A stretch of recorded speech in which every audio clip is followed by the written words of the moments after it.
Okay, guys, welcome to another preview episode of the newest Magic the Gathering sets yet to be released, Dominaria. We've been on vacation this week, so we've been kind of holding back on putting out some new content.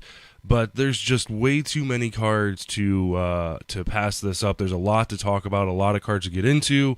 So this episode will actually catch you up to April 6th. Then tomorrow we will talk about the cards that were spoiled today on April 6th. So this will catch us up all the way to April 6th. So enjoy the show.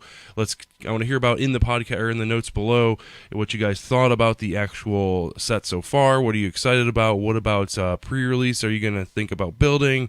So with that being said, let's go ahead and hop right into it. We're going to start with white here.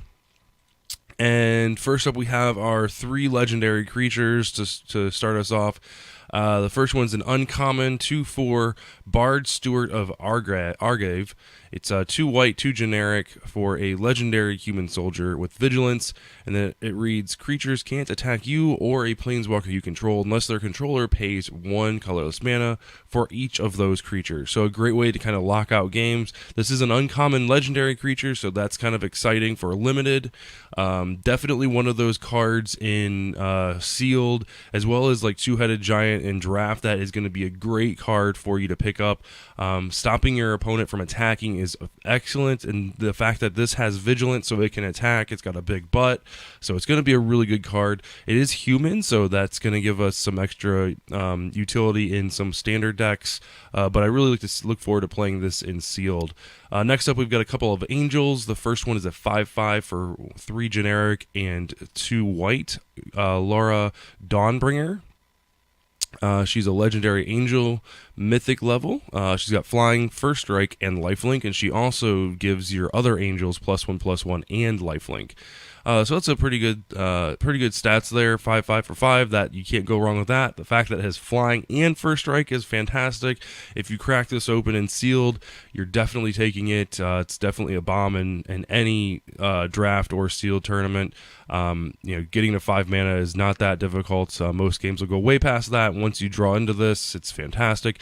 The second part, you don't have to be an Angels deck to actually play this. So, if you've got 1 or 2 other Angels in your sealed or in your draft pool, then fantastic. You can go ahead and drop those in and get extra value. But don't be afraid to play this. Don't be afraid to splash for white for this. A 5/5 finisher in the air with first strike and lifelink is something that will end games. That's a 10-point life swing because of the lifelink, so it's going to be difficult to come back from this if you can untap with that, of course. Another good angel that they've got here at rare. It's a 3/4 for 4 mana. It's Shali's Voice of Plenty, a legendary angel with flying. You, planeswalkers you control, and other creatures you control have hexproof. So this, again, doesn't necessarily have to go into an Angels deck just because of the ability. It does give yourself and planeswalkers and other creatures hexproof, so that's a fantastic way to kind of give yourself some pseudo-evasion. Obviously, they'll have to take this down with it having 4 toughness. They're going to have an answer that destroys it immediately. There isn't many, 4 damage to target creatures in the set, so there isn't going to be a lot of answers for this outside of destroy or exile target creature. It also has a secondary ability where you pay 4 and 2 green, and you get to put a +1/+1 counter on each creature you control. Not a relevant ability. You don't necessarily have to be in green to actually play this. Obviously, if you want to use that ability as a mana sink, you're more than welcome to, but this is still a fantastic card if you're splashing white as kind of like a late game flying finisher and a way to protect yourself. It's definitely a good sideboard against like red and black decks who you like to disrupt your hand and disrupt your creatures on the battlefield with destroy spells and things like that, and then red obviously with instant damage and things of that nature. So not a bad card. Still at rare, so you're not going to see a lot of them, but definitely worth playing if you crack one open. Next up is our good old Sarah Angel, 2 white, 3 generic, 4/4 flying and vigilance. You'll play it if you open it. You're not going to first pick it, but it's definitely a good card to have in your white deck. Not much else to say to that. A 4/4 flyer with vigilance is fantastic. Great numbers. Sealed Away is a great removal spell. It's 1 white, 1 generic enchantment with flash. When Sealed Away enters the battlefield, exile target tapped creature an opponent controls until Sealed Away leaves the battlefield. So this is, a great way to get rid of their big attacking forces. Just be cautious about, vigilance and things like that. There is a couple ways to tap down creatures. The downfall to this is it is only creatures. It's not, artifacts, enchantments, and things like that. So still good removal in sealed and draft. It's white, or it's not white. Excuse me. It is white, but it's uncommon. So it's you're not gonna get a lot of them, but it's a great way to kind of save yourself from a big offense attack. Next up. Board the Weatherlight is 1 white, 1 generic sorcery at uncommon. Look at the top 5 cards of your library. You may reveal a historic card from among them and put it in your hand. Put the rest on your bottom of your library in a random order. The historic cards are obviously artifacts, legendaries, sagas. Those are all historic cards. So legendaries, legendary creatures, planeswalkers, sagas. I'm assuming, and they say legendaries, I'm assuming they're talking about legendary sorceries as well.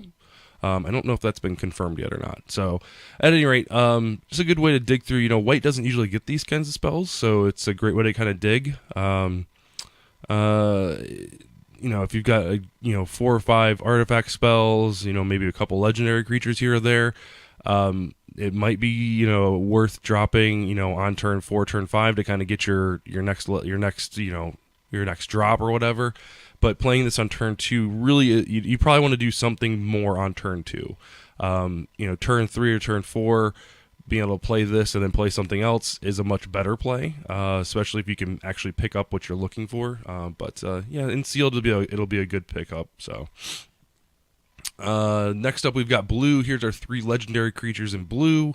First up is our rare. It's a 2/1 wizard, 1 blue, 1 generic. Nahib, Dean of Iteration. If a wizard entering the battlefield under your control causes a triggered ability of a permanent you control to trigger, that ability triggers an additional time. So this is going to be, there's going to be some shenanigans in standard and definitely in modern. There's definitely some use case scenarios there where you can really abuse this to no end.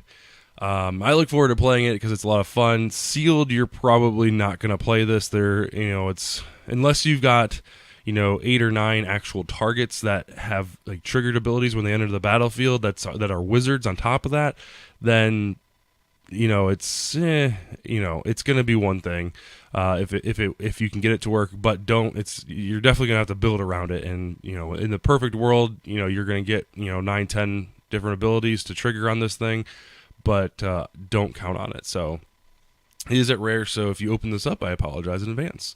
Next up, we've got another wizard. This is a 3/3 for 4 mana. 2 blue, 2 generic. It's Naru Mahi, Master Wizard. She's got flash, and when she enters the battlefield, copy target instant or sorcery spell you control. You may choose new targets for the copy. And then it gives all your other wizards you control +1/+1. So I really don't see wizards attacking in. It's nice to get the defensive bump. It would have been really nice to see other wizards you control get +0/+2, just because wizards tend to be fairly weak, and rightfully so. So this would be, I don't see wizards attacking in. She is a 3/3, so she doesn't get her own buff, but at any rate, there is some usability there as far as the first ability goes. Most likely, if you are in red or are in white as a support color with this, so red, blue, white, blue, you definitely got a bunch of options. Black would probably have a couple options if you were looking for like discard spells and kill spells and things like that. But the problem is you have to play that and play something else, right? So chances are, you have to have at least 5 mana up to make this do something, right? Because you've got to cast your spell, and then cast this, and then you get to copy the spell you just cast. So it's a little on the expensive side. It is mythic rare, so you're not going to see many of these in sealed or in draft. So if you open it, again, kind of like the Dean of Iteration. Sorry in advance. So here's our next legendary creature. This is a finisher by far. and it's Slin Vada, the Risen Deep. It's 8 mana, 2 blue, 6 colorless, 8/8. It has kicker of 1 generic and 1 blue, and you can pay that in addition to its casting cost. So you have to pay the 8 mana of the actual casting cost, and then 2 additional if you want to actually get the extra effect. The extra effect is devastating to your opponent if you can build your deck correctly, right? So 8/8 for 8 is okay. It's uncommon. You're gonna play this in your sealed pool definitely. Drafting it, you're gonna draft it last, second to last, third to last, or whatever. But the kicker is really where it's at, and this is how you're gonna finish. Is you're gonna have a whole bunch of creatures on the battlefield.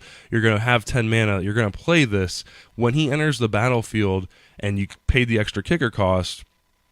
You return all creatures to their owner's hands except for Muirfolk, Krakens, Leviathans, Octopuses, and Serpents.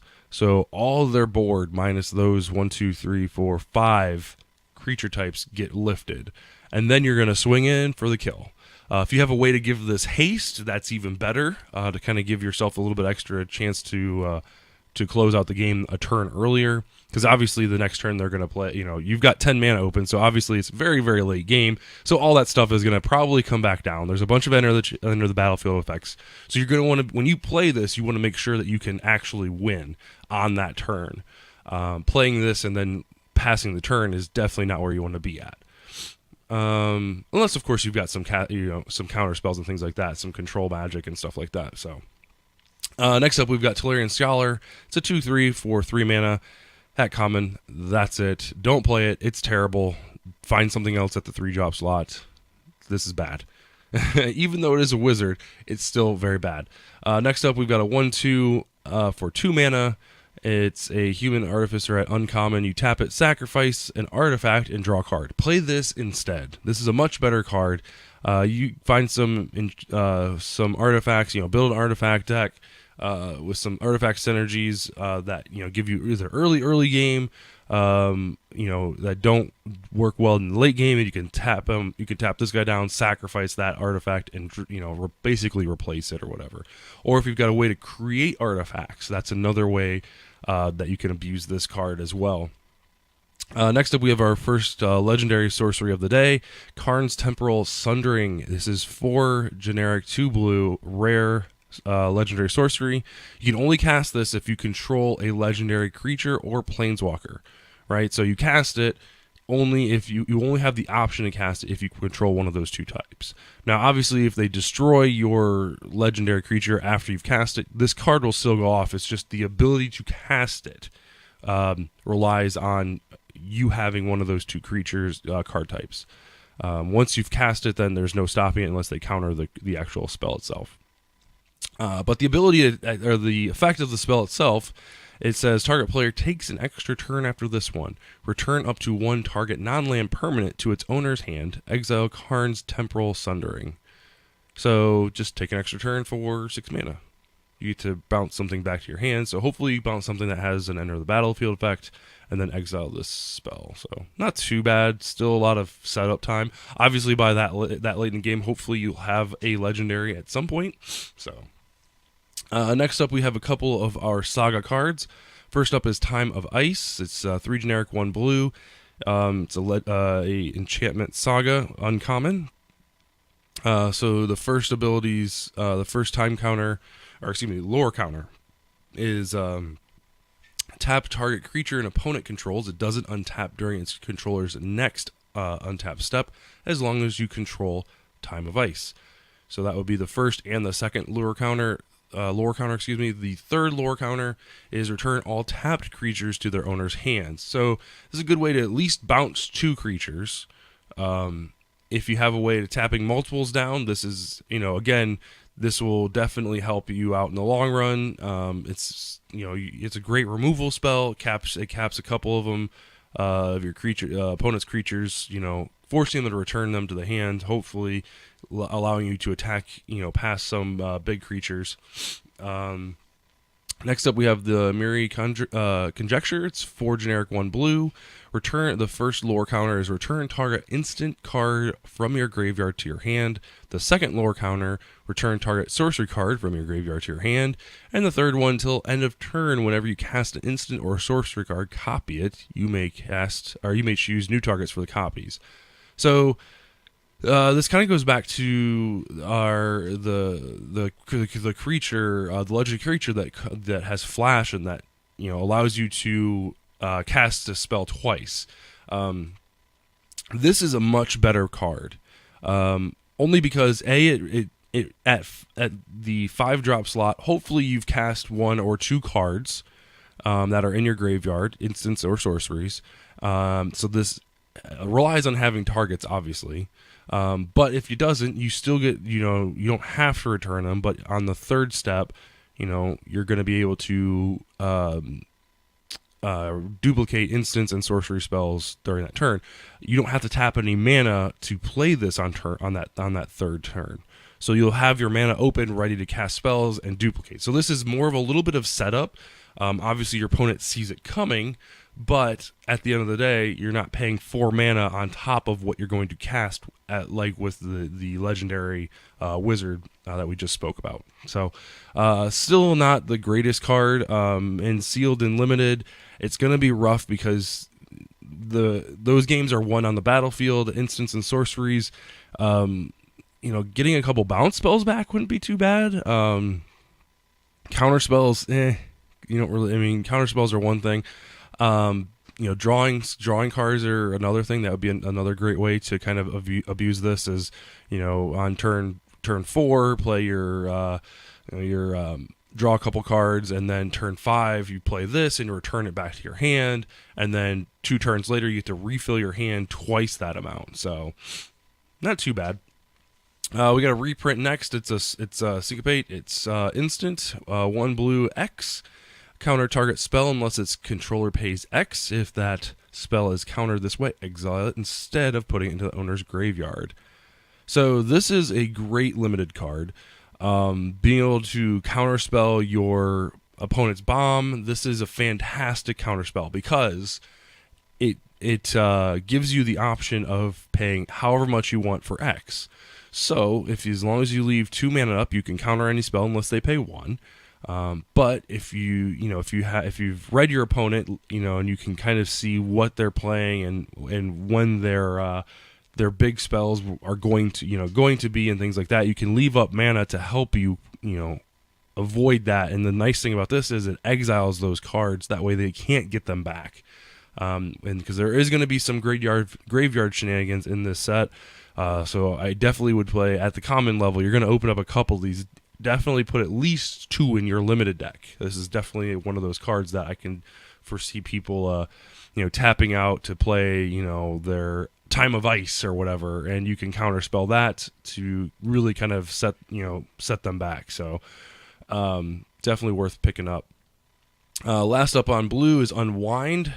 This is 1 blue, 2 generic instant. Counter target non-creature spell. Untap up to 3 lands. This is going to be a force that is reckoned with in standard for sure. This is the last time they did this. Untap up to 3 lands. Yikes. These types of cards are dangerous because essentially it's free. I mean, you have to leave up the 3 mana. But, in blue, you have, with this and Syncopate, you can theoretically counter 2 things, right? You can unwind something, and then you can Syncopate something for 2. So you've got options with this card. So I definitely see this being played. It won't make it all the way to Modern, unless there's something seriously broken. But those cards are kind of those ones that are the untapped lands. I think those were in Urza's Destiny, Urza's Legacy. So those wouldn't even be in Modern. Those would be more in Legacy and Vintage. But these free spells Wizards tends to have a problem with. So at common, this is going to be a killer card in Pauper for sure. Commander, it's going to be a fantastic card, just because, especially in those big multiplayer games. This is going to be a huge two-headed giant card when you've got a couple different a couple different enemies to counter spells for. This is going to, you'll play everyone in blue. If you're a blue mage, you'll play every one of these that you get. So limited as far as draft goes.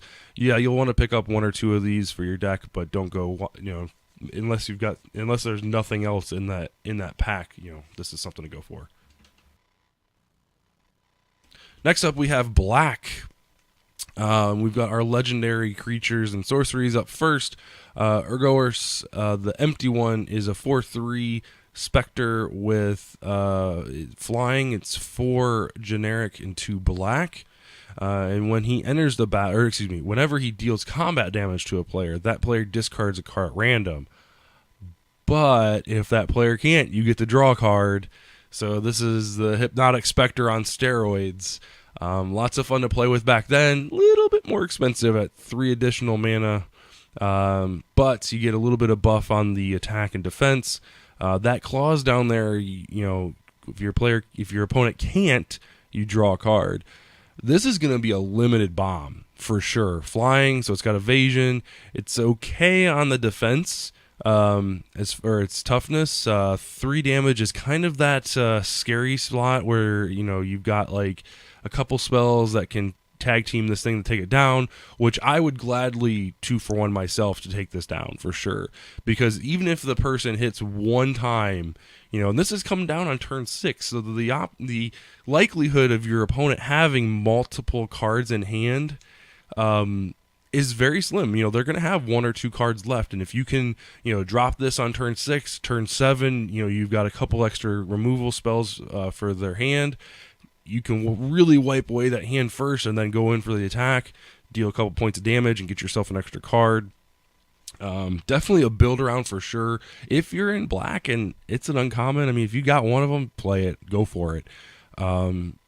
Especially in sealed, it's gonna be a game winner for sure. It's gonna require them to make a decision on the card immediately. The next legendary creature we have is Mythic. It's a 6/6 for 6 mana. Much better stats.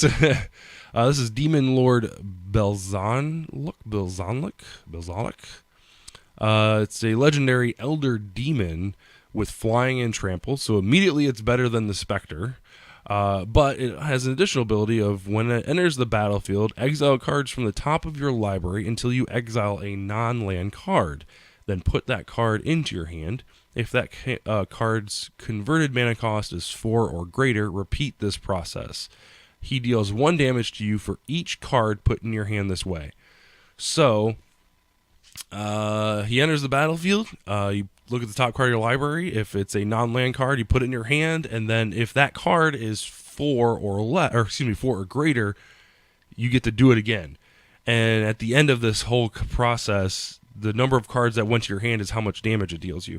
This is a great card. You could essentially kill yourself with it, but if there's gonna be ways around it. There in modern, it might be too expensive for modern, but getting free cards, especially on with the empty one, you have to attack, right, and deal combat damage. With this one, you just play it, and you're guaranteed to get at least 1 card, right? If you look at the top card and it's a non-land card and it costs 3, then it's going to deal you 1 damage. You draw a card. But if it's 4 or greater, you're going to get a second card, and then a third card, and a fourth card, and so on and so forth, as long as it's greater than 4. The damage does concern me a little bit, so you have to have some type of way to either redirect it, or you've got to have some type of life link or something like that. But the fact that this is a 6/6 with flying and trample, it's going to end the game, the following turn. So next up, we have a legendary sorcery at 5 mana. It's Yawgmoth's Vile Offering. It's rare, and obviously you have to have a legendary creature or planeswalker to actually cast it, but its ability put up to 1 target creature or planeswalker card from your graveyard onto the battlefield under your control. Destroy up to 1 target creature or planeswalker, then you exile Yawgmoth's Vile Offering.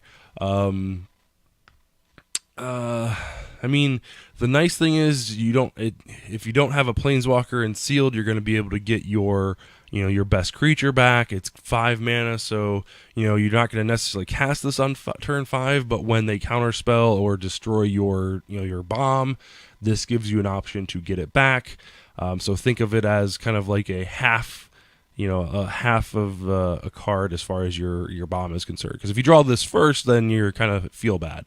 But if you draw your bomb first, play it, and they deal with it, this gives you an option to turn around and grab it and put it back. The nice thing is it goes from the graveyard to the battlefield under your control. The other use case scenario for this is you can target anybody's planeswalker. So this gets even better with multiples, right? So if you're playing in Two-Headed Giant, for instance, you have 3 other graveyards to pick from. So if you've countered or had them discard their limited bomb or whatever, this will give you an option on turn 5 to grab it and then destroy one of their creatures or planeswalkers, their best thing, and then boom, you've kind of stolen their thing. Obviously, if you have the best thing in your graveyard, then go for it. But stealing, nothing's better than stealing somebody else's creature and killing them with it. So it's that rare, so you're not gonna get a ton of them. We're not going to see a ton of them, but if you're in black and you don't have any other good choices, it's a good 0.5 for you to pick up. Let's see here. Next up, we have Cabal Evangel. It's 1 black, 1 generic for 2/2. It's all right. I mean, I know we said the blue 2/3 for 3 was bad. But a 2/2 bear isn't too hateful. It's a human cleric, so it doesn't really benefit from any of the vampire shenanigans. And standard, limited, you can put it into your black deck. It's not, you could do worse things on turn 2, but at the end of the day, it's not the worst thing you could do. It's probably on a scale of 1 to 5, it's probably a 2. So the next up we've got Drudge Sentinel. It's 2 generic, 1 black for a 2/1. You could pay 3, tap it. It gains indestructible until end of turn. This thing is going to be a pain in the butt to deal with. Being able to block anything and pay 3 and keep it on the battlefield is fantastic. So you'll be able to block their biggest thing. It's obviously not going to deal damage because you're going to be tapping it, but it's definitely a defensive creature. So it's probably more of a sideboard card if you're, if you're being outraced, or if your creatures aren't just as big as your opponents. This is going to definitely come in. In sealed, you'll probably play 2 of these in your main deck and maybe keep the 3rd or 4th copy in your side. But it's not that bad of a card. You just have to have that 3 mana untapped. That's the downfall. Make sure you've got things to cast on their turn, so when they pass up their attack step, you can definitely do something. So you're going to need some instants in your deck for this, which usually means that's leading towards a bad sealed or draft deck. The more instants and sorceries, the less likely you are to win. But it's definitely something that can fend off a couple creatures from here to there. So here, Knight of Malice, 1 black, 1 generic for 2/2 with first strike. It's got hexproof from white, and it gets +1/+0 as long as any player controls a white permanent. So if you're in the black-white, if you want to build black-white humans, go for it. A 3/2 for 2 with first strike is great. Just a great card all around. even without the second ability, even the hexproof, 2/2 for 2 and first strike is fantastic. That's a great card, much better than your Cabal.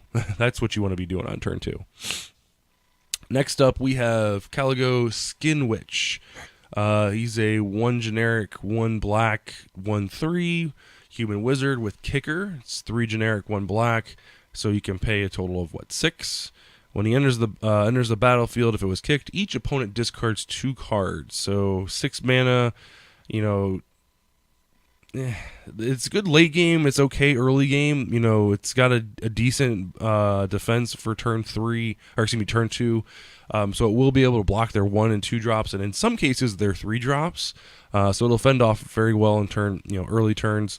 Late turns, when you draw this, it's nice because you can usually deplete their hand, right? So we were talking earlier about ways to get rid of people's hands with the Spectre, trying to empty their hand so that you can attack and draw cards. This is a great way to do that.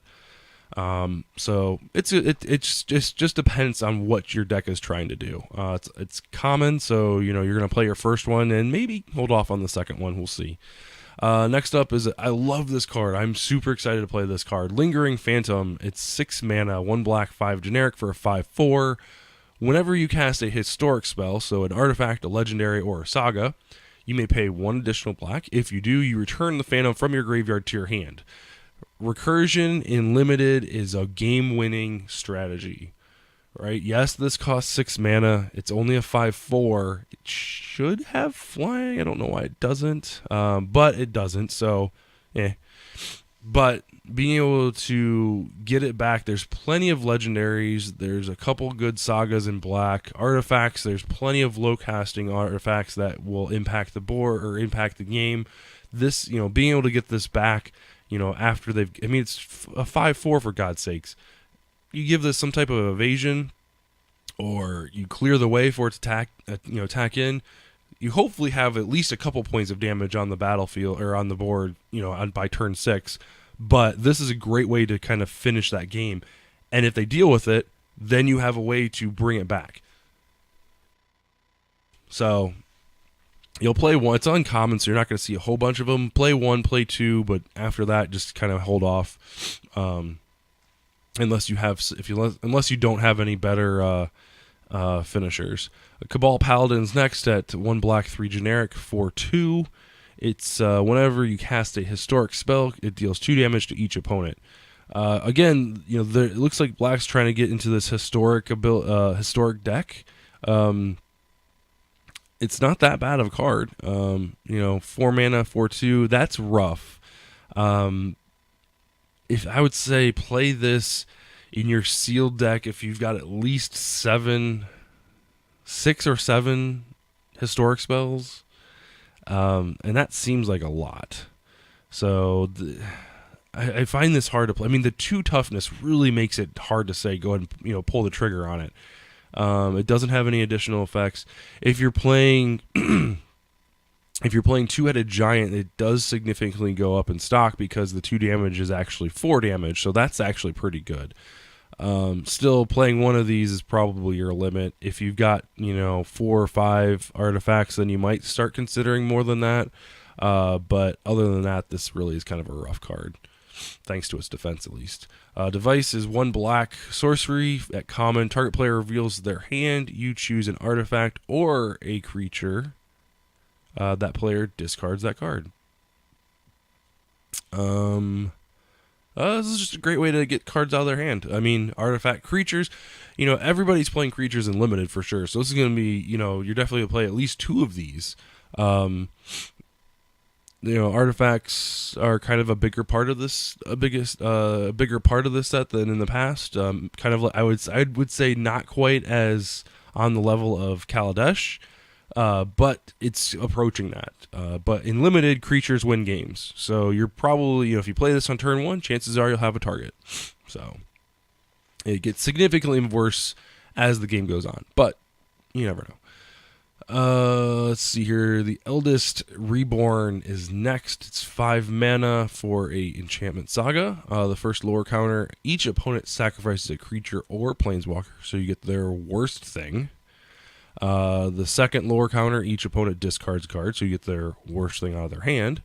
And then put target creature or planeswalker card from your graveyard onto the battlefield under your control. Not too bad. So the nice thing about this is the second and third ability work fantastic together, right? The first ability the first ability is nice because you're guaranteed to have something in their graveyard unless they recur it between 2 and 3. But you're more often than not going to cast what they exile or what they discard out of their hand. Just because this is turn 5, right? If it was their 5-drop or their 6-drop or 4-drop, they would have played it, right?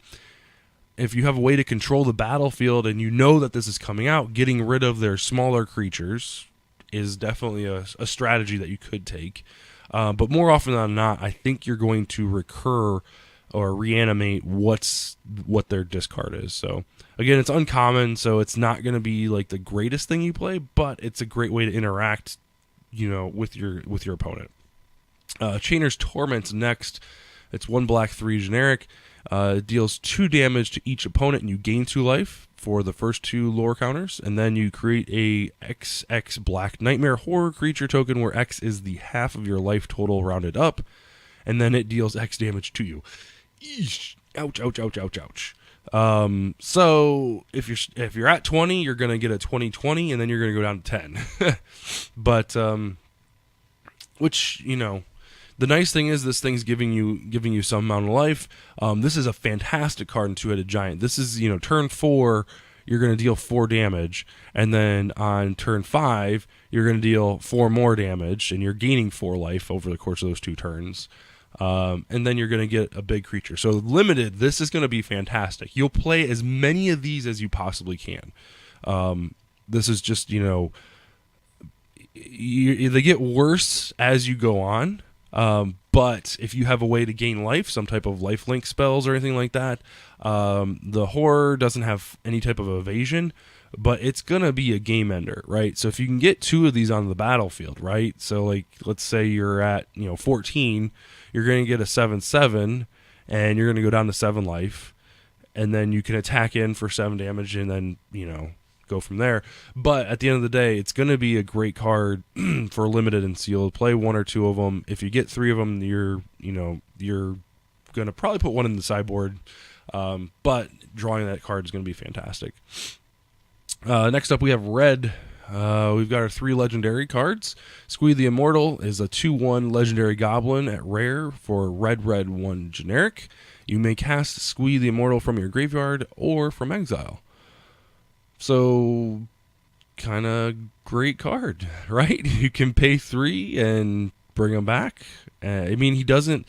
It has to be your main phase, so he doesn't have flash, so you can't flash him in and block. So it's kind of a downfall there. But at the end of the day, he comes back. He doesn't come into play tapped. You can, when he dies, you can cast him from your graveyard. He's basically a recurring card. So in sealed and limited, he's going to be a great pickup because, if you can get him cast twice in one game, that's added value, 100%. He blocks their biggest thing, which is great. Unless that thing has flying, like our next card.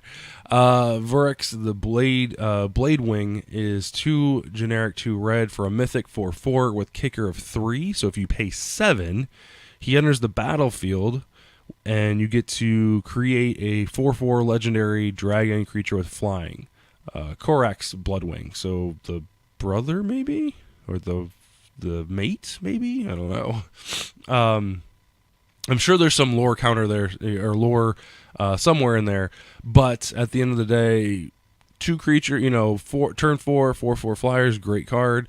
Turn 7, 2 4/4 flyers for 7 with flying. That's another good card too. This is just added value. It's mythic, so you're not going to get a whole bunch of them, but if you open it, this is definitely going to push you into red. It's definitely a bomb. Voldic, the Keeper of the Flame, is 2 generic, 1 red, uncommon, 3/2. At the beginning of your combat on your turn, for each allure or enchantment attached to him, you get to create a 3/1 red elemental creature token with trample and haste. Exile those tokens at the beginning of your next end step. In limited and in sealed, you don't want to play too much around auras or equipment, especially when they're bad, just because you're just asking to get in trouble. If this had haste, it'd be a whole nother story. But you don't have to attack with him, right? So you could play him on turn 3. Let's say if there's a 1 equipment, or let's say a 1 drop with a 2 drop aura on it. Oh no, it's got to be attached to him. So yeah, you wouldn't be able to do that. That's rough. It's just rough. In standard, this could be really strong if you have a way to protect him, and maybe give him a little bit of some type of boost as far as defense is concerned. Being able to create multiple 3/1s and not have to attack with him, I think that's the biggest key, right? You don't have to attack with him to create these 3/1s. You just have to have the equipment or the auras on top of him to create those. They have trample, which is great. So if you have some type of anthem effect, that's another plus. So maybe red white Boros might be an option with with some type of synergies with like the cartouches as well as the equipment in there. So I don't know. It's definitely a build around me card for sure. It's that uncommon too, so it's not too shabby. If you've got, if you have him in your sealed deck or in your sealed pool, and you have, 3 or 4 good target auras or equipments, I would go ahead and run them. I mean, if you could, spit out, 2 attacks with this thing for 3, that's pretty good. So. Siege Gang Commander's next. It's a 2/2 for 5 mana. When it enters the battlefield, create 3 1/1 red goblin creature tokens. And then you could pay 1 red, 1 generic, sacrifice a goblin. He deals 2 damage to any target. Sacrificing any goblin's always a good thing. So he's going to pump out 3 guys. So you're going to at least be able to do 6 damage. Yeah, if you're in a goblin deck, it's going to be good. I don't like this. I don't like that it's only a 2/2 for 5. That's a little rough. But the next card actually helps out a little bit. Goblin War Chief is 1 generic 2 red for a Goblin Warrior at uncommon 2/2. Goblin spells you cast cost 1 less to cast. So you could really kind of curve into this, right? Turn 3 War Chief, turn 4 Commander. And then the War Chief gives your 3 goblins haste, so you can on turn 4 attack with them, and then if they need to block, obviously you're not going to have any, you're going to be tapped out, but you can choose to attack if it's open. Heck, even the commander would get haste as well. So if it's open, I mean, that right there is what, 3, 4, 5 damage. Plus the War Chief is going to be able to attack too. So that's 7 damage on turn 4. That's not hateful. There's worse things to do. Goblin Chain Whirler Chain Whirler is 3 red at rare for a 3/3 with first strike. When he enters the battlefield, deal 1 damage to each opponent and each creature and planeswalkers he or she controls. So not too bad. This is 3/3 first strike for 3 is definitely a good thing. You're gonna be, if you're in sealed, this is gonna be, you have to be definitely strong red to get this out on turn 3 for sure. Doesn't have any benefit from War Chief except for the hasting part. So turn 4, stuff like that. But at the end of the day, not too shabby. You definitely clear out some of their lower guys if you're playing Two-Headed Giant. Notice each opponent, so that's going to deal 2 damage, or 1 damage to each of your opponents, and then they're each going to get 1 damage to their creatures and planeswalkers. So, Jute's Chancellor is next, or Chronicler is next. It's a 1 red, 1 generic, 1/3 with kicker of 4. When she enters the battlefield, if it was kicked, return target instant or sorcery card from your graveyard to your hand. So just kind of like the other one we recently talked about in blue and black, being able to bring back a card from your graveyard. I'm glad that it's instant or sorcery. In some cases, this would have been instant only, but this is great for early game, being able to block, turn 1, turn 2, and sometimes turn 3 things. That's great. It's common. It's a human wizard. As far as, paying, 4, 5, 6, getting your thing back, that's okay, right? You can block some point of damage, block their biggest thing on turn 7, and cast something that have already cast from your graveyard, so not too bad. The next card is Super Flavor Wind. Looking forward to playing this. This one is, especially since me and my son play Two-Headed Giant, this one is going to be a great card to play with. Hopefully we open it. It's rare. It's Two-Headed Giant. How have they not used this card yet? I need to look up if this is a reprint. I've got to look up if this is a reprint. If it is, leave it in the comments below. But Two-Headed Giant is 4 mana for a 4/4. So right there at rare, that's not too bad, right? 4 mana, 4/4, decent body. But whenever it attacks, you flip 2 coins. If both coins come heads up, the Two-Headed Giant gets double strike. So it's dealing 4 damage and then dealing 4 more damage. If both coins come tails, then it gains menace. So it has to be blocked by 2 or more creatures. Obviously, if one's heads, one's tails, then nothing happens. Super Flavor Win. Really enjoy this card. I'm looking forward to flipping some coins. I will play. This will force me into red, whether I have red spells or not. I will splash for this card. This is going to be my guilty pleasure in Dominaria for sure. Next up, we have Jaya's Immortal Inferno, red X, legendary sorcery, rare. It's got the legendary clause. You have to have a legendary creature or planeswalker to cast it. It deals X damage divided up to 3 targets. So, it does multiply. So you get 3 targets. So if you pay 3 mana, right, one for X and then your 2 red, you're dealing 3 different creatures. Or 3 different targets, excuse me. So that could be creatures, planeswalkers, or players, 1 damage, right? So if you pay 3 mana, you get 1 damage. 4 mana, you get 2 damage across 3 targets. And then 5, so that's 3, 4, and 5 mana, you get 3 damage across 3 targets. So it's okay if it didn't have that legendary though. Like this is what the legendary thing is killer in this thing. I'm wondering if they tested it with 1 red X, because that would be right. That would be 2 mana. You're dealing 1 damage to 3 things, which is basically like casting Lightning Strike 3 different times. Or if you tap 3 mana, then you would have been dealing 2 damage. So 6. So that's like Lightning Bolt. No, that's worse than Lightning. Lightning Bolt would have been 9 damage 3 times. It's just too expensive, and the legendary clause, and the biggest problem is the legendary clause, right? If it didn't have that, then paying the 2 mana plus X, it wouldn't be that bad. But with the legendary cost, I feel like they could have pushed this to 1 red, 1 X, right? So. Makes it hard to splash too. Next up we have Fire Elemental. It's a 5/4 for 5. It's a reprint at common. It's a decent card. It's your C. If you're in red and you have a space for it, it's definitely pick it up. So the first Eruption is a enchantment saga.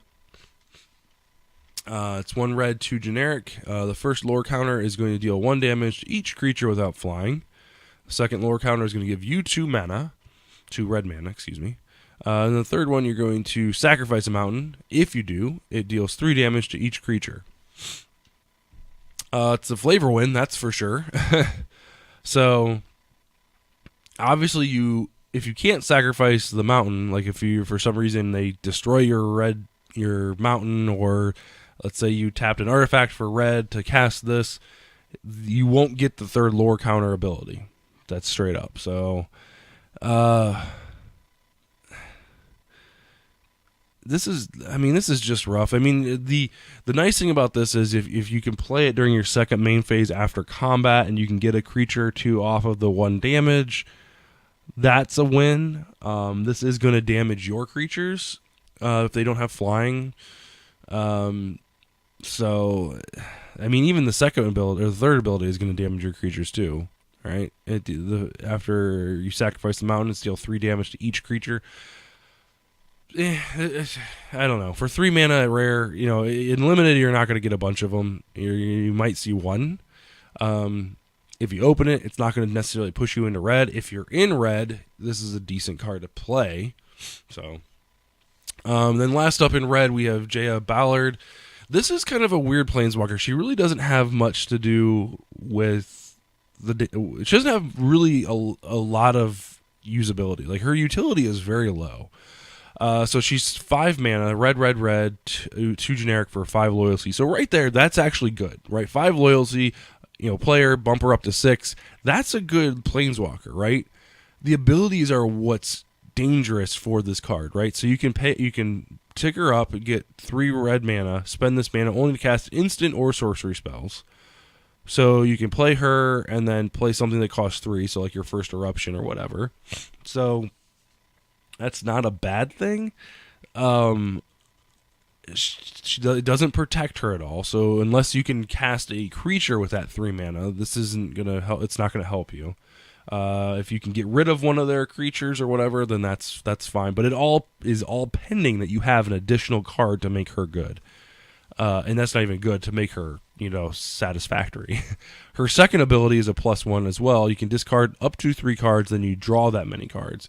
So being able to filter your cards, or rummage, I think it's rummage. Being able to rummage your up to 3 cards is okay, right? Obviously, if you discard 1 card, you're only going to draw 1 card. You're still going to be left with a 6 mana, 6 loyalty planeswalker though. So that, I guess it's hard for me to get behind her because she is very strong, right? She's going to have that 6 loyalty no matter what. So she can take a hit, on that first turn, but if you can't protect her after that, you spent 5 mana to get 3 mana, and that's limited by spells, instants, or sorceries, or you spent 5 mana to discard 3 and draw 3, up to. So, worst case scenario, you could use this as a way to get rid of trash cards in your hand. But if you don't have trash cards on turn 5, like let's say you got your bomb on turn 5, but it doesn't cost 3 mana, like you're just kind of spinning your wheels. So who knows? And then her ultimate is pretty much you win the game type of thing. You may cast instant and sorcery cards from your graveyard. If a card would be put in your graveyard this way, exile it instead. So essentially the Passed into Flames type of thing. So it's not good in this. She's not good in limited. She's not good in sealed. She's not going to pull you into red. If you're in red, you're not going to necessarily want to play her. Unless you're heavy in instants and sorceries, and again, that's not what you want to be doing in sealed. Sealed and especially sealed and draft is 1 on the battlefield, and she does not impact the battlefield at all. So take her with a grain of salt. Moving on to green. Kamal's Druidic Vow is green, X, legendary sorcery, rare, legendary clause, of course. Look at the top X cards of your library. You may put any number of land and or legendary permanent cards with the converted mana cost X or less among them onto the battlefield. Put the rest into your graveyard. This is a great card. There's definitely a huge upswing of legendary creatures. This is going to be a great way to kind of ramp into your bigger threats. This is going to be a good add for the dinosaur decks if it didn't have the legendary clause. I keep saying that. Like, these legendary sorceries are very powerful, except they have that legendary clause. And again, same thing with the red one. This exact same thing I said with the red one. If it only costed 1 green in X, then, it's so much stronger. But the fact that it costs that extra green and you have to have a legendary, I don't know. The legendary clause is definitely gonna make or break these cards. You have to have at least 4 or 5 legendaries in your deck just to make this a viable option. Other than that, it's kind of just, it's nothing. You can't even cast it. It's just a waste of card. So in sealed, you're not going to play these. Like, you're just not. I mean, unless you open up, 5 of these Grun the Lonely King, and again, you don't want to play 5 of him because he costs 6 mana.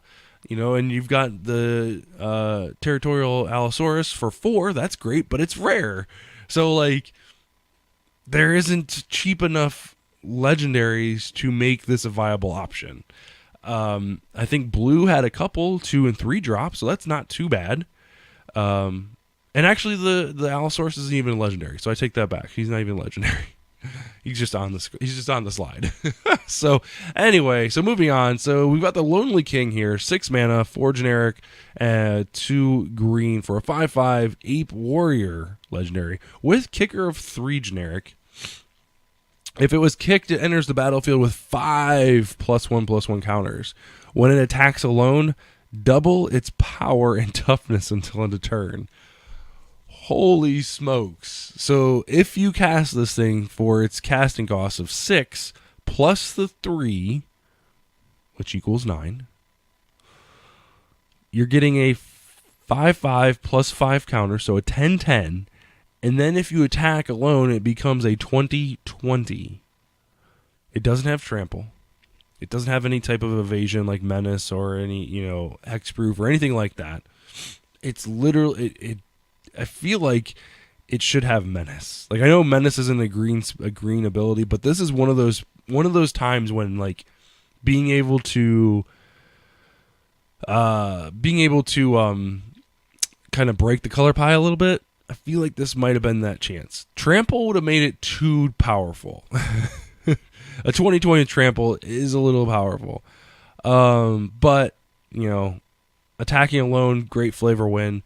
But I feel like a giant ape with what looks to be a even bigger hammer for 9 mana should have some type of evasion, right? Something, right? I can't be blocked by fewer than 3 creatures, like super menace or something like that. I don't know. Anyway, so that's the Lonely King. Uncommon. It's definitely, I mean, if you pick it up, if you open it in sealed, and it's a great finisher for sure. I mean, it's a force to be reckoned with. 5/5 that even when it attacks alone becomes a 10/10 is still good. 5/5 or 10/10 for 6 mana, that's still good. A 20/20 for 9 mana that's pretty good too. But at any rate, Territorial Allosaurus is a dinosaur. Yes, the dinosaurs have broken into other sets. This is a 5/5 for 4 mana, 2 generic and 2 green. It's got kicker of 3, which is 2 generic and 1 green. So for 7 mana, it enters the battlefield and fights another target creature. Not that great. 5/5 on turn 7, you'll probably have a couple different options.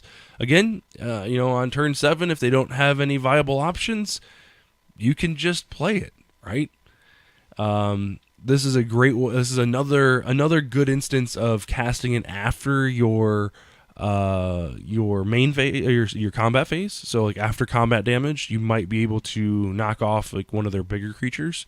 Again, you're paying 7 mana. So paying 7 mana, hopefully with paying the 7 mana, you still have the 5/5 left. So you'll see. We'll see.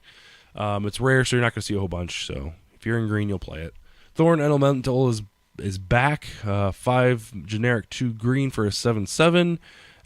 Can assign combat damage as though it weren't blocked. So it's got like super trample. I wonder if it's all or nothing. It's probably all or nothing. So it doesn't have like trample. It's basically, if they block it with a 1/1, you can be like, nope, you're gonna take the full 7. So it's like super trample. So a 7/7 with super trample is actually pretty good. Mega trample. Call it mega trample. Mega trample. Let's see here. Next up, we've got Adventurous Impulse. It's 1 green for a sorcery at common. Look at the top 3 cards of your library. You may reveal a creature card or a land card from among them and put it into your hand. Put the rest in the bottom of your library in any order. Creature or land card, not too shabby. It's only the top 3, so it's not one, the one with the dinosaurs, or commune with the dinosaurs, right? It's not that, but it's creature or land card. So for those non-dino decks out there, you now have a way to kind of filter your cards. Song of Feralise. It's a saga for 2 mana, 1 green, 1 generic. First 2 lore counters exact same. So until your next turn, creatures you control gain tap to add 1 mana of any color. So that's not too bad. Helps you ramp a little, or not really ramp. Well, actually, yeah, it'll help you ramp a little bit. Obviously, if you play this on turn 2, you're not going to have, you're going to make a Land of War Elves till your following turn. This is actually probably better played like turn 5, turn 6, when you've got a little bit of an army there and you want to make your 8-drop or something like that, and you just need that couple extra mana. So this will help you ramp into those later games earlier. And then your third lore counter is put a +1/+1 counter on each creature you control. Those creatures gain Vigilance, Trample, and Indestructible until end of turn. That is a game winner. That is a Planeswalker ability right there. Not only the buff is staying on them, right, because they're getting +1/+1 counter, not +1/+1 till end of turn. That's there to stay. But the creature abilities, the Vigilance, the Trample, the Indestructible, that's kind of like a mini overrun, right? And at common, this is going to be a great card. Limited, sealed probably only. You might see one, if you're in green, you might see 1 or 2 of these kind of show up in ramp decks, especially for the first 2 abilities. I don't know if there's any green go wide abilities. I don't know. In dinosaur decks, this might actually be good in dinosaur decks. Yeah, absolutely. Especially ones that are like 3 colors or more. So anyway, yep. That's Enchantment Saga. All right, so that was green. Moving on to the artifacts and colorless spells. First up, we have the Weatherlight. The legendary vehicle is back. It's a 4-drop for a flying 4/5 vehicle with a crew of 3. So that kind of shows you how broken the Kaladesh vehicles are. It's a little bit, the crew is a little bit stronger or a little bit higher than, the Thoptercopter and all that stuff. But 3 still isn't that bad. You're going to be able to equip this with, your 2s, and some of your 2s and a lot of your 3 drops. But it also has another ability. Whenever Weatherlight deals damage to a player, look at the top 5 cards of your library. You may reveal a historic card from among them and put it into your hand. Put the rest on your bottom of your library in a random order. Again, historic cards, artifacts, legendaries, and sagas. So this kind of goes, I think Black is really kind of looking for that historic card ability is going to really kind of pay off. So if you can open it's a mythic rare. So if you open this in sealed, you're definitely going to play it. Just the filtering ability is fantastic, but having a 4/4 fly or 4/5 flyer is just, that's just game ending on its own. Helm of the Host is next. This is going to be a fun card. It's a 4 mana legendary artifact equipment at rare. Its equip cost is 5, which is outrageous. So it's going to be a commander card. At the beginning of your combat on your turn, create a token that's a copy of the equipped creature, except the token isn't legendary if equipped creature is. It gains haste. So you're just going to be able to make a whole bunch of legendary or non-legendary commanders. Fantastic. And you don't have to put it on legendary creatures, right? So it's being equipped, even if it's, so you can put it on a non-legendary creature, it'll spit out a copy of it. It's, you don't want to do that, but it's not, that's not where the most broken things are going to happen. But at 4 mana, 5 equip, that's rough. That's not going to be in standard. It's not going to be played in sealed. I guess in sealed you probably could play it because of the late game. How late the games go, and it gives you creature recursion. The downfall of this card is you have to take 2 turns off, right? So if you have like your 3-drop, and then turn 4 you play this, you don't do anything the rest of that turn. Then turn 5, you have to equip it to your 3-drop. So you've taken 2 turns off, and then you can't do anything that turn. Then turn 6 comes around, and now you have a copy of your 3-drop. So it's not that good. Now, like super late game, like if you get to like turn 9, right, and you've got your 8-drop sitting there, you're like, okay, I'm going to play this Helm of the Host, and then I'm going to equip it to my 8-drop, and then on turn 10, you now have another copy of that 8-drop. Boom! Like that's the win case scenario. That is the magical Christmas land right there. But that's about it. That is about it. On turn 9, if you can cast this and equip it, that's about it. Everything else is just terrible. Gilded Lotus is next, and it's back 5 generic for a artifact that's at rare. Tap it, add 3 mana of any color, any one color. Uno colors. So it's okay. It'll ramp you from 6 mana on turn 6 to 9 mana. So you can cast Helm of the Host on turn 6 and equip it. So if you're lucky enough to open both these rares, there you go. There's your win. There's your win condition. You can turn 4 your win can turn 4 your bomb. You need a 4-drop bomb to make it happen, because on turn 5 you're going to Gilded Lotus, and then turn 6 you're going to gonna Helm of the Host to no end. So don't do that. That's bad. That's bad advice. Juggernaut is next, a 5/3 for 4 generic mana artifact creature. Juggernaut at uncommon. It attacks each combat if able, and it cannot be blocked by walls. I don't know if we've seen any walls yet. Yeah, I don't think we have any walls yet. So I think this is a reprint. It's not that good. Attacking every turn is kind of ho-hum if you have more than 3 toughness. 3 is that magical number where, a couple things will take it down, and people are willing to, to 2-for-1 themselves when it comes to this thing, because it's powerful. It's got a powerful attack. So, but yeah, if you have an extra slot, go for it. If not, kind of stay away from it. Forebear's Blade, 3 generic equipment at rare and it's got 3 equip. Equipped creature gets +3/+0 and has Vigilance and Trample. Whenever a creature dies, attach Forebear's Blade to target creature you control. So you equip it the first time, and then if that creature dies, then you get to equip it for free. So that's good. But if the equip cost was 1 or 2, then it would be much better. But it's not, so it's not. Vigilance and Trample is too strong ability, especially with the bump in power. So, Dampening Sphere. This is going to be a super fun card. I can't wait to play with this. So it's 2 generic, artifact to uncommon. If a land is tapped for 2 or more mana, so if you tap 1 land and produces 2 or 1 mana, it produces 1 generic instead of any other type and amount. Okay, let me read that again. If a land is tapped for 2 or more mana, it produces 1 generic, 1 colorless instead of any other type and amount.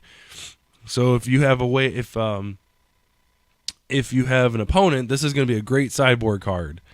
Or if you can build around in standard, or not standard, in modern, or even in legacy, where lands produce an additional this or whatever.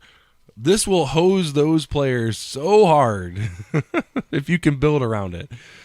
It also has each player casts each spell a player casts. If I could speak, each spell a player casts costs 1 more to cast for each other spell that player has cast this turn. Like, this is like the ultimate lock. Like, if you cast 2 spells, your spells are gonna cost. Your second spell is gonna cost 1 more. If you cast 3 spells, you just can't. It's a lot of fun. Kind of misery, actually.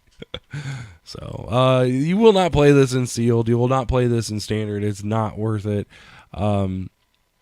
Unless, in standard it might be a sideboard card just because of the second ability. So we'll see. Icy Manipulator is next, 4 generic artifact on uncommon. Pay 1, tap this artifact, tap target artifact, creature, or land. That's it. Don't play this card. It's terrible. Terrible. Power Stone Shard, 3 generic at common. Tap it. Add 1 mana for each artifact you control named Power Stone Shard. So this would be a way to bring in that orb. If someone has multiple of these shards, you can really screw them over. Don't do that. That's bad. And then last up, we have Karn, Scion of Urza, 4 generic for a 5 loyalty planeswalker. You get +1 him. Reveal the top 2 cards of your library. An opponent chooses one of them. Put that card into your hand, and exile the other with a silver counter on it. Then you can -1 him, put a card you own with a silver counter on it from exile into your hand. So turn 4, you get to put a card in your hand, and then turn 5, you get that card, the card that they exiled back, possibly. Then you have a 5-mana planeswalker. Or you could just -2 him and create a 0/0 colorless construct artifact creature token with this creature gets +1/+1 for each artifact you control. Now that's a powerful ability, right? It's not game ending, but if you have like 3 or 4 artifacts, or like let's say you play this on turn 8, right? And you got 4 or 5 artifacts on the battlefield. You could play this and then immediately -2 him, and now you've got a construct that's, a 5/5, a 4/4, a 6/6, whatever it is. Clue token, in standard you still have like standard clue token. No, I don't know if clue's in there. No, they're not. But you still have like Thopter tokens and things like that are still playable and stuff like that. But there's definitely an artifact theme here that is very, very dangerous. He gets better in Modern, for sure. But this is a strong card. And the nice thing is the first 2 abilities have nothing to do with his second ability, right? So his first 2 abilities you can use as filtering your deck, right? Look at the top 2. I don't want that. I want this. Great. They exile something that's good and give you the crappy one, you're just going to draw it next turn. If both cards are garbage, then you're just going to +1 him again and get 2 more cards.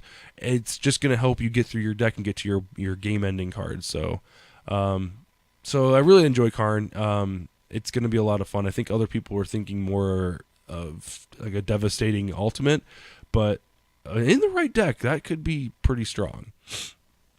All right, so let's go into our multicolored cards, then we're going to get out of here. So we've got Ship Mage is a 3/3 white blue 2 generic legendary human wizard, flash flying, and you may cast historic spells as though they had flash. Not too bad. I know some of those sagas would be much better if they had flash. Much better. So this isn't that bad. It's kind of restrictive that it's only in blue and white, so black, red, and green kind of get hosed, but still good. Oath of Teferi, the Oaths are back, legendary enchantment, 5 mana, blue, white, 3 generic. When the Oath enters the battlefield, exile target permanent you control, return to the battlefield under its owner's control at the beginning of the next end step, and then you may activate the loyalty abilities of planeswalkers you control twice each turn rather than only once. So in Sealed, this is going to be garbage. You won't play this at all. No. You will not pay 5 mana to bounce something. Don't do it. Just don't. So again, if you open this in Sealed, in Draft, I apologize. Pick something else. Next up, we have Tetavana, Benefic Druid. It's green, blue, 3 generic for a Merfolk Druid at 3/3. When a land enters the battlefield under your control, you gain a life and draw a card. Fantastic limited card. This will pull you into green or blue, or this will have you splash one of those 2 colors, because just playing lands gains you life. That's great, but drawing that extra card is going to be fantastic. If you could even get 1 card off of this, 2 cards will make it, just gravy.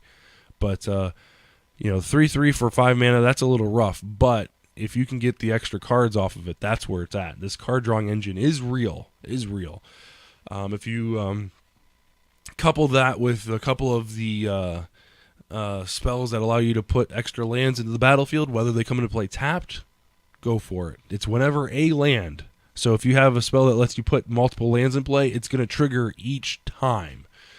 So adding draw a card to all those spells makes it worth it. Slimefoot, the Stowaway, is next. 2/3 for 3 mana, 1 green, 1 black, 1 generic. Whenever a sapling you control dies, deals 1 damage to each opponent, you gain 1 life.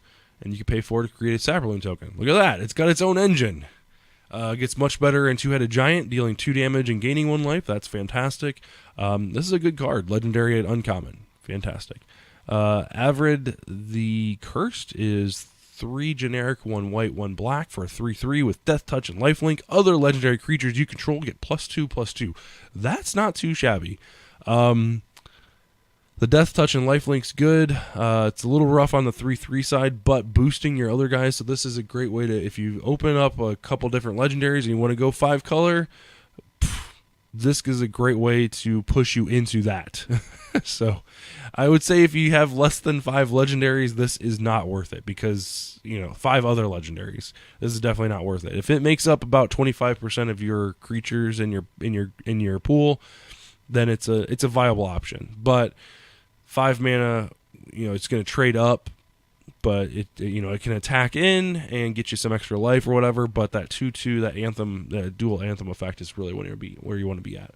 Rona, Disciple of Gix, is 1 blue, 1 green, 1 blue, 1 black, and 1 generic for 2/2.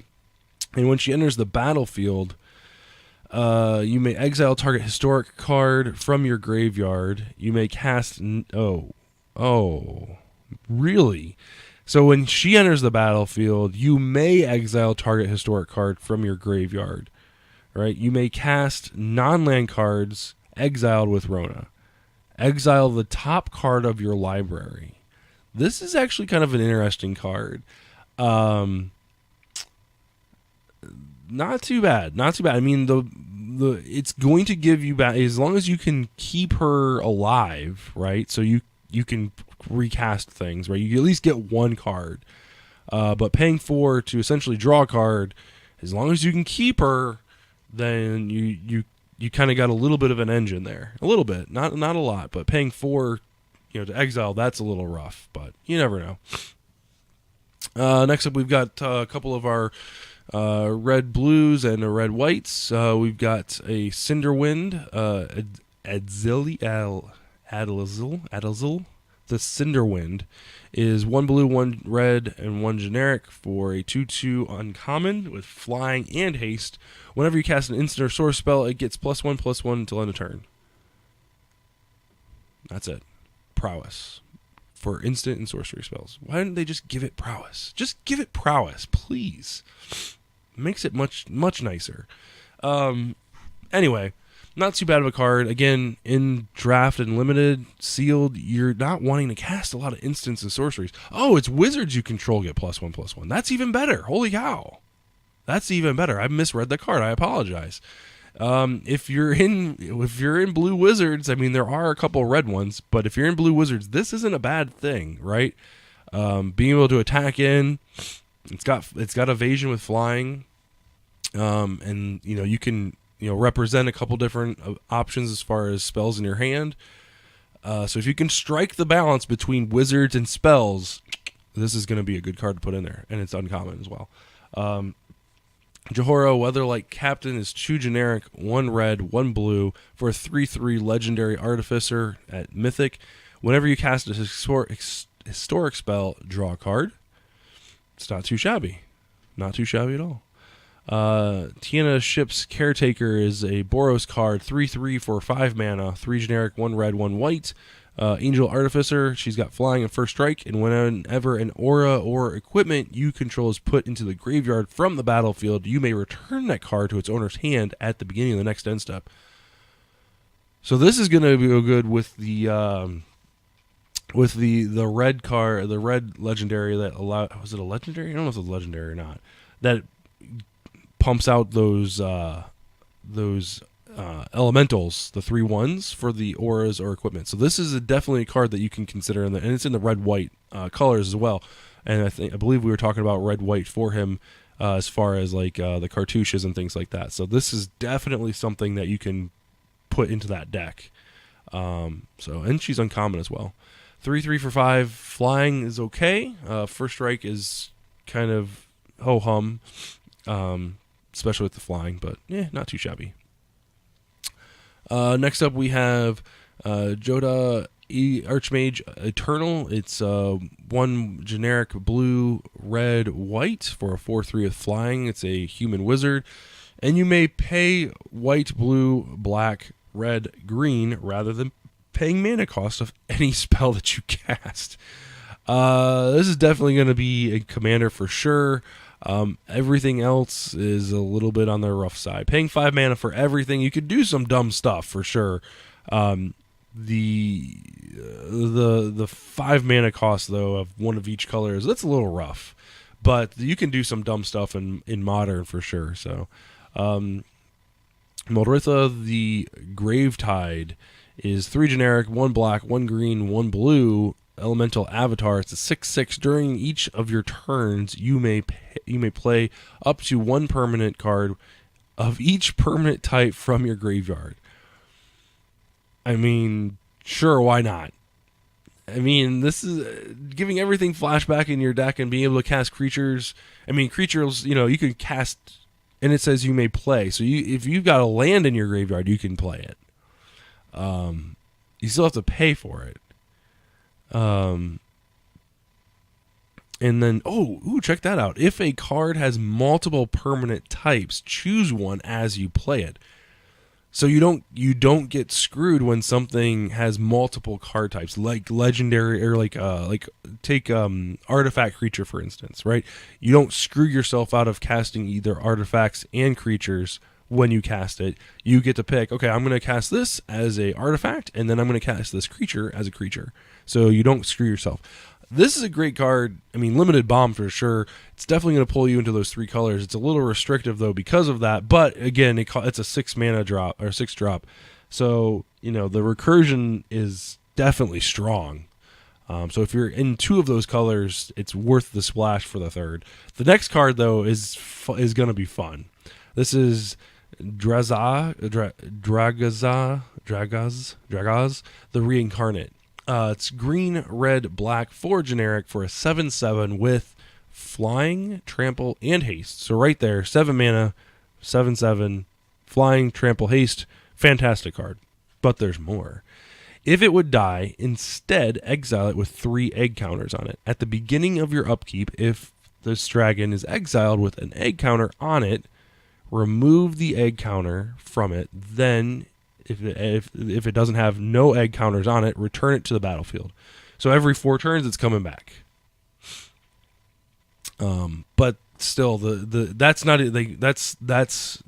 self-contained. The 7 mana 7/7 flying trample haste right there is 3 hits from that and you're done. Then we've got our uncommon cycle of lands. Basically, they come into play tapped, add a color of their specific origin, and then you do something, then they have an activated ability. So they all cost different. So the white one costs 3 generic, 1 white, tap it, sacrifice it, create 2 1/1 white soldier creature tokens. That's ho-hum. 4 mana, actually 5 mana because you got to tap this itself. That's ho-hum. The blue one taps for, you got to tap 4 generic, 1 blue, and sacrifice it and draw 2 cards. So 6 mana, draw 2 cards. That's okay. I mean, in limited, it's good, but it's okay. The black one, you can pay 2 generic and 1 black, tap it, sacrifice it, return a creature card from your graveyard to your hand. That one's a good one. If you're in black, paying 4 mana to return your bomb to your hand, that's a good card. Drawing 2 cards, that's okay. The red one is trash, paying 4 mana plus a red, plus tapping this and sacrificing it, destroy a land. So paying 6 mana to destroy a land, that's terrible. The green one is a 1 green, 2 generic, tap it, sacrifice it. Look at the top 5 cards of your library. You may reveal a creature card from among them and put it in your hand, then put the rest on the bottom of your library in a random order. That's not too shabby. Being able to, at the end of their turn, if they don't do anything, being able to, leaving 4 mana up isn't that hateful. You in green you usually have combat tricks and things like that. if you avoid an attack and have the 4 mana up, this will give you the opportunity to do that. So, you never know. All right, guys, that is it for today and this week. We still have today's to go over. We will go over those tomorrow, but I really appreciate you guys watching. Make sure you head over to our YouTube channel, youtube.com/72DPI online. You can catch our Mana Drain podcast every Monday on twitch.tv/72DPI online. That's live, and then we upload the video to our YouTube channel, so you can check out all of our past episodes on YouTube itself, along with the other preview season videos that we've made. Apologize for the long video, but we got through. We're caught up. We will go into today's spoiled cards and tomorrow's video, so I'm looking forward to that. With that being said, guys, have a great weekend, and we will see you next time.